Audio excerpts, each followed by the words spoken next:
Le président Tshisekedi a affirmé quoi. Il a dit la guerre au Congo que vous voyez, c'est un peu compliqué pour que l'armée congolaise puisse gagner là. Il a expliqué le problème. Il dit l'armée, quand il est arrivé au pouvoir, là, son objectif c'est que cette guerre-là doit finir. Mais il s'est rendu compte que l'armée congolaise est infiltrée, même à 200%.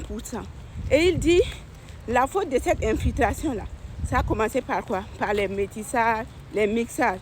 Vous voyez les gens au Congo que vous voyez là, quand ils parlent d'infiltration, je vous assure, il n'y a pas une armée en Afrique où l'infiltration est de 100%. Il n'y a pas.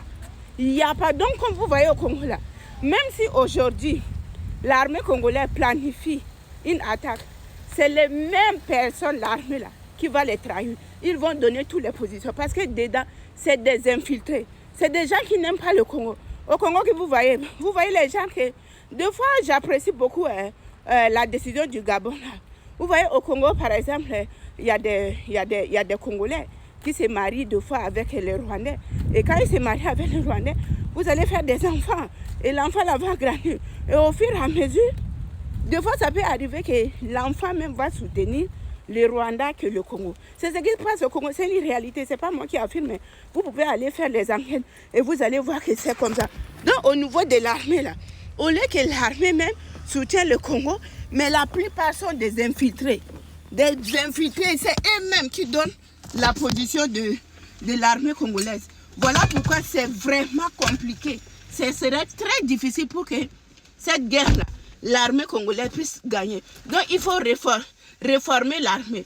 Et j'ai beaucoup apprécié le fait que le président lui-même, il s'est rendu compte que le problème de l'armée congolaise, là, c'est ça. Sinon, pas en réalité, l'armée congolaise, c'est une armée qui est capable quoi, de défendre leur territoire. Mais à cause des infiltrés, il n'y a pas de secret. Même si vous réunissez, vous voyez les gens qui sont là-bas, les vieux là, c'est des infiltrés. Si on cherche les vrais Congolais qui sont là pour le Congolais, je vous assure, ils ne sont pas beaucoup.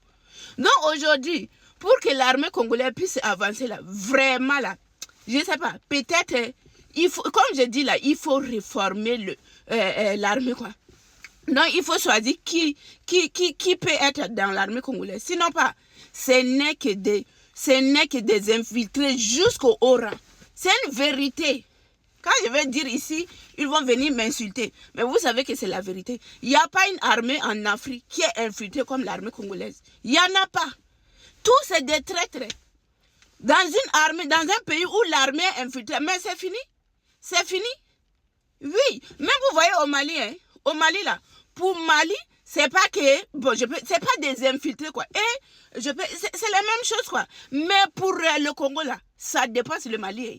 Pour Mali, on sait que c'est les gens qui sont assoiffés tout et tout qui manipulent les gens qui sont au niveau de l'armée, mais c'est vraiment des Maliens. Mais Congo là, la plupart c'est des infiltrés haut degré.